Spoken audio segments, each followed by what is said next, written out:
So the biggest patch of Baldur's Gate 3 is finally here. Patch 6 recently launched and brought a ton of new content with it. So without further ado, let's jump right into it. Now I want to start first with the new graphic overhaul that Larian did for the game. Not only does the game support DLSS for a way better performance, but they gave the entire game a whole different look. So as you can see here, everything looks way better and they added a ton of things like revamped lighting system with volumetric fog and lighting and a whole bunch of other fancy words that makes it all look cooler.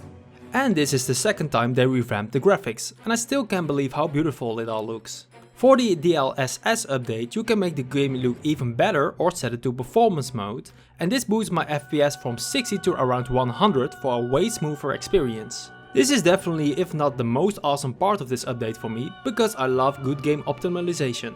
And of course the other exciting thing about this update, I mean everything in this update is exciting, so whatever, is the new large area called Grymforge. It's an awesome new location inside the Underdark and it's confirmed that it's still part of Act 1. This act is already so incredibly huge, so I can't imagine how large the full game will be. Anyway, you can get there by the boat in the Underdark, and before you would see a cutscene that this is where early access ends, but now you can freely explore it. There are new quests, creatures, enemies, items and secrets to explore, but I won't go into details so you can explore it all for yourself. So without giving away too many spoilers, you can expect duergars, deep gnomes, drow and a lot of cool areas with forges and fires. It's just way too cool.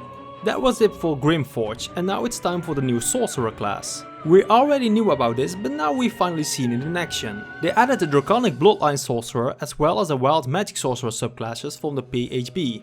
Swen Vincke, director and founder of Larian Studios, confirmed in an interview that only the classes and subclasses from the player's handbook are coming to the full game. So no luck for the divine or shadow sorcerer. The draconic bloodline sorcerer even has unique customization options with different colored dragon skills as an option for your character. And they also added homebrew rules for both subclasses, such as extra spells for the draconic sorcerer.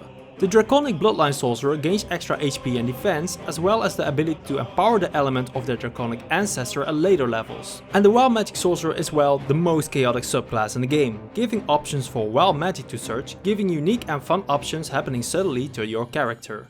The sorcerers do bring a unique mechanic with them that differentiates them from other spellcasters. And it's a feature called Metamagic. Sorcerers can cast their spells in different ways using sorcery points, which lets them empower their spells. Some examples are distance spell, increasing the range of your spells, quickened spell, giving spells that take an action take a bonus action instead, and twin spells, giving spells that target one creature the ability to cast it on another target as well. Sorcerers can choose between a list of these options, so you can modify your sorcerer however you like. I won't spoil them all, so you can read other options in the patch notes if you want to read them. Now a new class also screams for new spells. And those are here. New spells are Enlarge Reduce, to reduce or boost the damage of a creature. Chromatic Orb, a damaging spell that you can modify its damage type of. Cloud of Daggers, which creates a small tornado of spinning daggers that deal damage for those who stand it or walk through it. And last but not least, Crown of Madness, turning a creature insane, making it attack the most nearby creature even if it's an ally. Larian added even more homebrew options for the martial classes, and I think they are very welcome. They added even more weapon actions, giving extra attack options for classes who are proficient with them. Not only does this make martial classes more fun to play, but also make different types of weapons more unique. Some examples are knocking your enemies prone, give enemies a gaping wound, or even give enemies a disadvantage on their next attack roll. I don't want to spoil all the fun, but for those who want to know everything, you can find a link to the full patch notes in the description. Another change for combat is the high ground rule. Normally, Baldur's Gate 3 gave you advantage from attacking from the high ground and disadvantage if you try to attack someone who has the high ground. And I like this rule very much. It added a lot of depth to the battlefield, and it also makes sense that you're better in combat once you have the high ground. However, this could be a bit too powerful sometimes. So they changed it that having the high ground gives you a +2 attack bonus instead, and a -2 penalty if you're on the low ground. I think this is a fine change, since it now covers the same rules as half cover in D&D, but it also counts for enemies as well, so I think it's a good change. Enemies now don't overwhelm you as much once they have the high ground, and for you it doesn't succeed almost in an auto hit. What's also interesting is that you can now stack your advantage with other options with the +2 hit bonus, so that's really cool. There is one other really cool addition that I really like, and that is that your characters have battle damage aesthetics. Your characters can now have blood, scars, bruises, dirt, sweat and other damage visuals on their faces. Not only does it look incredibly cool, but it also adds a lot of immersion. Of course, no one can run around with clean pretty faces after slaughtering hordes of enemies. I will just show it to you instead. Just look how cool this looks. Something the matter?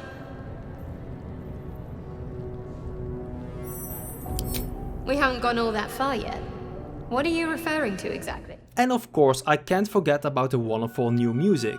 They added another orchestral music pack, most probably for the new Grymforge area. But they also added new music for the character creation menu and camps as well. Let's just listen to one of the new tracks, because music speaks more than words.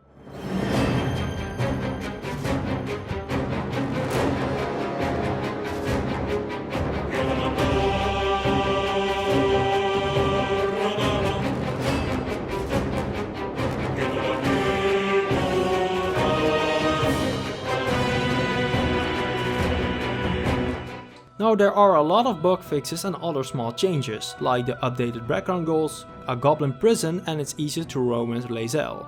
I think the bug fixes aren't really that interesting to cover in a video, and it's nice to read them at your own page from the patch notes. Swen and Vincke also confirmed again they are targeting 2022 as the full release date, but again they can't promise anything. They did however confirm that a Game Master mode won't make it into the full release, since the game is already almost too massive to cover and this will bring too much to the table. This would require another 100 people and a lot of work to realize it. So I'm really happy with this choice, since I don't want to wait even longer for the full release and I just want to play the full main game of Baldur's Gate 3. The last thing he mentioned is that patch 7 will require several months to release, since they now want to focus on completing the game first. Releasing a patch costs a lot of effort, so don't expect it in a couple of months, he said. Now patch 6 is the biggest patch they ever done and I'm really happy with all the changes they made. We've got a new area, new visuals and optimization, a new class, new spells, new combat options, and it's all just too good. But I rather see them working on the full game now, as Sven mentioned.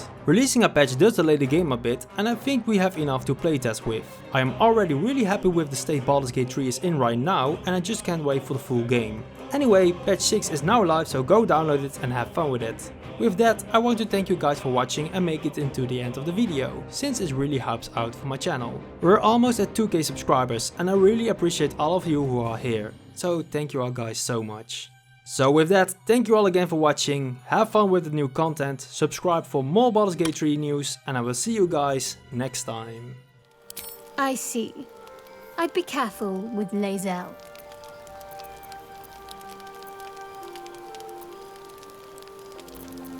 She's not of this world. I'd be surprised if our interests remained aligned. Let's hope we rapidly find a healer. You seem reliable. I think you know how important it is that we find someone who can cure us.